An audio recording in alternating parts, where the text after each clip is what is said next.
Hello bro, welcome back again di channel gue Kasih Lihat. Di video kali ini gue mau bahas tentang SDM, yaitu sumber daya manusia.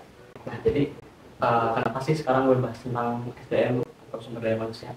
Ya karena sekarang akhir-akhir ini banyak banget video berkelarian tentang pembahasan SDM kita. Katanya SDM kita rendah. Nah kenapa banyak video kayak gitu? Karena memang pada dasarnya ini adalah warning, peringatan. Karena ini adalah peringatan karena ya memang ada yang salah dengan sumber daya manusia kita, bahkan dari dulu sebenarnya. Jadi orang-orang di Indonesia kan jarang speak up tentang masalah-masalah yang kayak gini. Nah sekarang ini banyak orang yang speak up tentang kualitas sumber daya manusia kita, SDM kita. Nah berarti ini kita udah benar-benar penting, peringatannya itu udah benar-benar penting, warningnya itu udah tingkat tinggi gitu. Jadi kita udah di tingkat siaga nih, kita harus siaga dengan kualitas SDM kita yang terus menurun.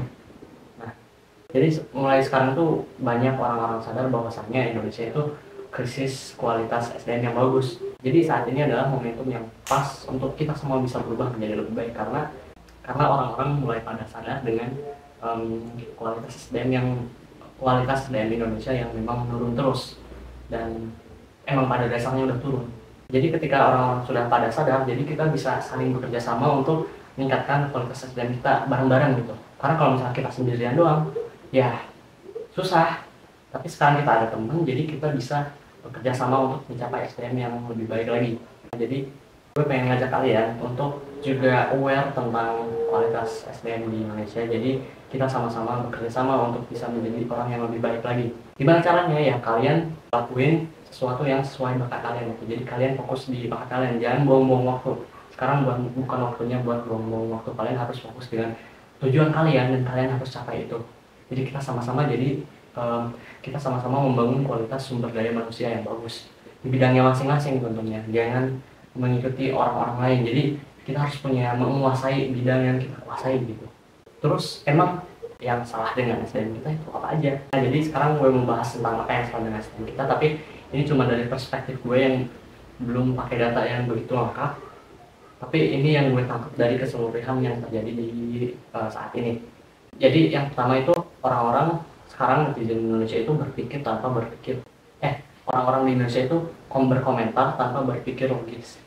Jadi komentar itu pakai emosi. Jadi mereka gak pikir dulu, langsung aja ngeluarin apa yang emosinya sampaikan. Jadi tanpa berlogika langsung berkomentar. Ini kenapa ini menandakan SDM kita salah? Karena SDM kita jelek karena dengan kita hanya menggunakan emosi, kita tidak tahu kebenarannya seperti apa. Jadi kita gampang diadu domba, kita gampang diberi berita hoax, kita gampang diprovokasi dan bertengkar, akhirnya ya emosi di mana-mana. Kan sekarang kalian tahu sendiri akhir-akhir ini mulai banyak konflik di mana-mana dan orang-orang pada emosi di mana-mana. Dan itu tuh karena ya bisa aja disengaja atau tanpa sengaja karena ya mereka membiasakan berkomentar dengan emosi. Nah, jadi kalau misalnya berkomentar dengan emosi mah gak bakal ada titik temunya juga, gak bakal ada kesimpulan yang jelas. Pada akhirnya ya cuman ngomong-ngomong doang, cuman ya saling ejek dan akhirnya bertengkar dan gak menciptakan sesuatu baru, gak menciptakan ideologi baru ataupun sesuatu solusi dari masalah tersebut gitu. Jadi ya cuman bertengkarnya aja yang didapetin. Nah, yang kedua itu ya masyarakat di generasi sekarang itu pengen yang instan aja gitu. Jadi gak mau berproses, contohnya dari cara mendapatkan kebahagiaannya pun sudah instan gitu. Misalnya saya pengen bahagia kalau sekarang ya nonton entertainment, ada YouTube, ada IG, apalagi ada short sekarang mah yang kita gak usah nyari apa-apapun, tinggal buka short langsung dapat apa yang membuat kita bahagia kan. Padahal kalau dulu mah kita pengen bahagia tuh harus berproses dulu gitu, apalagi zaman yang ketika pengen bahagia ya contohnya pengen makan aja itu harus berusaha dulu, harus berburu dulu. Sedangkan sekarang kita pengen bahagia tuh gak usah ngapa-ngapain, kita udah dapat kebahagiaan. Jadi ya kalau misalnya udah terbiasa seperti itu, pada akhirnya ya pengen yang instan terus. Jadi kalau mau berproses tuh gak bisa. Ya at least kalian pengen makan, masak sendiri lah setidaknya. Kalau misalnya kita disuapin terus sama kebahagiaan ya pada akhirnya kita juga gak mau ngejar sesuatu hal yang sebenarnya baik untuk kita gitu. Dan video lengkapnya ada di pembahasan tentang ada di video ini lah, di video ini ya, di situ di pembahasan tentang dopamin detox itu lebih lengkapnya lagi. Nah selanjutnya ini ada hubungannya dengan yang pertama, yaitu udah diadu domba, konflik terus ya. Jadi gimana mau maju kalau misalnya kita hanya konflik terus tanpa menghasilkan suatu produk yang bisa memberi solusi pada masalah yang terjadi. Jadi kita cuma berkonflik, berkomentar tanpa kita menemukan solusi gitu. Ya komentarnya sih kayak makanya solusinya gini-gini, tapi yang pihak yang lainnya juga gak mau kalah, dan akhirnya ya gitu aja terus dan nggak ada penyelesaiannya pada akhirnya. Dan itu juga karena didasari karena mereka itu berkomentar tanpa berlogika, tanpa yang benar tuh yang kayak gimana, tanpa ada analisis, tanpa ada data fakta-fakta yang empiris, secara empiris dan juga teoritis. Mereka tuh nggak berpikir sampai segitu, jadi mereka cuma pakai emosi mereka, apa yang tidak mereka yakini mereka lawan, akhirnya ya konflik terus. Yang keempat itu generasi sekarang itu orang-orang itu nggak tahu esensi dari pendidikan, terutama dari yang seumuran saya gitu lah ya, Gen Z. Mereka tuh nggak tahu apa esensi dari pendidikan gitu. Jadi dengan nggak tahu esensi dari pendidikan itu apa, mereka juga nggak tahu apa esensi dari kehidupan ini untuk apa ya. Mereka cuman pengen rebahan aja terus, dan akhirnya ya pengen nyaman-nyaman aja terus di zona nyamannya, dan gak mau bertindak. Pada mereka tahu ada masalah di mana-mana, mereka berkomentar dan segala macam, tapi ya mereka diam aja di sana karena ya mereka gak tahu gimana caranya untuk menyelesaikan masalah ini. Mereka gak tahu apa hubungan masalah itu dengan mereka sendiri. Akhirnya ya mereka gak tahu esensi kehidupan. Dan mungkin banyak tentang pembelajaran dari agama, karena kehidupan yang hakiki itu di akhirat. Padahal kan kita mau ke surga aja kan kita harus memberikan manfaat sebanyak-banyaknya di kehidupan ini, di manusia, di kemanusiaan gitu. Tapi sekarang aja mereka gak berbuat apa-apa, dan ya apakah mereka akan menikmati kebahagiaan di akhirat kalau mereka cuma gitu-gitu aja? Ya siapa tahu, karena saya bukan Tuhan. Dan selanjutnya lagi, generasi sekarang itu orang-orangnya pada FOMO, pada sesuatu yang baru yang lagi ngetren, pengen ngikutin.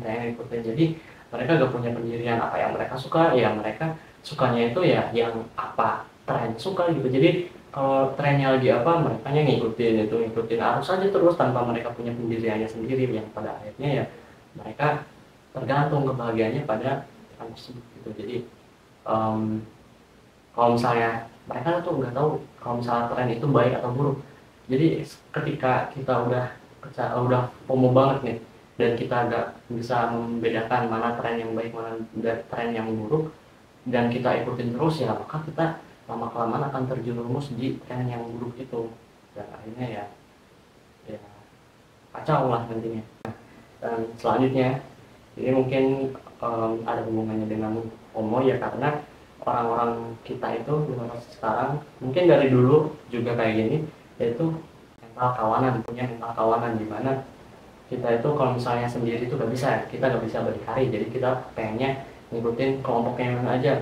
Makanya kenapa kita bisa ngikutin tren terus, karena secara psikologi ya manusia itu ingin selalu berada dalam kawanan gitu. Jadi tren itu kan banyak orang yang mengikutinya, jadi kita pengen ikutan biar kita merasa aman lah gitu. Jadi kalau misalnya kita beda, jadi nantinya takutnya wah di ejek aja, wah kok lu nggak sesuai sama tren sih gitu. Jadi psikologi kita emang mentalnya itu mental kawanan gitu. Jadi itu yang harus dirubah. Jadi kalian itu harus bisa berdiri di kaki sendiri. Dan yang terakhir dari kesimpulan gue yaitu sukanya itu informasi yang sesuai dengan pikirannya sendiri gitu. Jadi kalau misalnya saya sukanya tentang, contohnya yang lagi hangat sekarang, cryptocurrency, ya gue tonton videonya yang tentang itu aja, enggak yang kontranya gitu. Jadi yang pro-nya aja terus. Jadi kalau misalnya gue percaya dengan sesuatu yang buruk, misalnya pemikiran gue percaya dengan sesuatu yang buruk, ya gue akan mengonsumsi terus sesuatu yang buruk itu. Jadi kita gak mau nyoba hal yang sebaliknya gitu. Contohnya kalau misalnya gue suka kripto, tapi gue gak mau lihat video bahaya dari kripto itu sendiri, ya itu malah bikin kita itu buta gitu. Jadi ya dengan kita hanya menerima informasi apa yang kita percaya, ya kita nggak akan tahu tentang kebenaran itu apa, karena kita harus tahu dulu semuanya itu gimana, baru kita bisa menyimpulkan apa yang benar buat kita, apa yang benar cocok buat kita gitu. Jadi kita harus bisa terima dulu nih secara objektif semua informasi tentang apa yang sedang kita pelajari gitu. Nah, sebenarnya masih banyak nih kekurangan dari kualitas SDM kita. Sebenarnya banyak banget kekurangan. Kalau misalnya gue sebutin satu persatu, mungkin video ini nggak akan selesai walaupun udah 1 jam.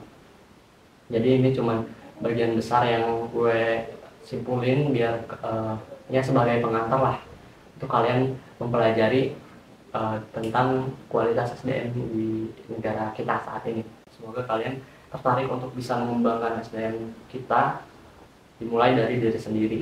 Nah, jadi kesimpulan dari kekurangan yang di video ini sebutkan yaitu kita tuh gak bisa berpikir secara logis, secara faktual gitu. Jadi kita tuh cuman mikir pakai emosi dan juga pakai hawa nafsu. Jadi kita gak bisa mikir pakai logika, pakai akal sehat, dan akhirnya ya kita terjebak di zona yang zona nyaman, dan juga zona dimana kita itu dimanfaatkan oleh pihak yang lebih punya wewenang tinggi. Nah, jadi videonya segini aja, mungkin ini cuma pengantar karena attention span kalian juga agak kuat. Nah, nanti akan ada video lanjutan lagi mungkin yang membahas tentang kualitas SDM di negeri ini atau di negeri Wakanda, yang lebih lengkap dengan banyak referensi dan juga mungkin dengan solusi-solusi menurut gue gitu. So, cukup sampai di sini saja. Semoga kita semua bisa menjadi pribadi yang lebih baik lagi dan tetap istiqomah pada kebenaran untuk masa depan yang lebih cerah.